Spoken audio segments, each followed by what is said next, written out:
সামগ্রিক শিক্ষা, holistic curriculum, এটা তোমাকে বলছিলাম আমি। হলিস্টিক কারিকুলাম এটা একটা, ওই যে বললাম যা কিছু ফল্ট হয়ে গেছে সেগুলোর এখন রিক্যাপিচুলেশন চলছে।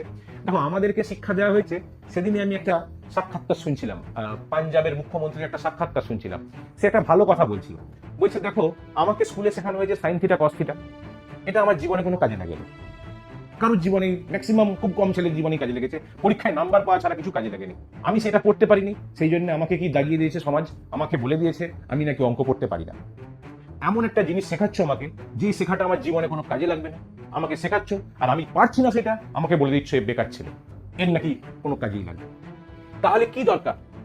সেই পুরানো বস্তা পচা জিনিস এ পড়ে এসেছে, তারপরে সেও পড়াচ্ছে, তারপরে লোককে পড়াচ্ছে, তারপরে লোককে পড়াচ্ছে, চলেই যাচ্ছে জিনিস। আরে পড়াটা কাজে লাগাও, কলসে কেবল জল ভরিতে থাকবো, সে জল কবর পান বা দানের উপযুক্ত হইবে না, সে কলসের জল জল নয়, রবীন্দ্রনাথ ঠাকুর বলে গেছে।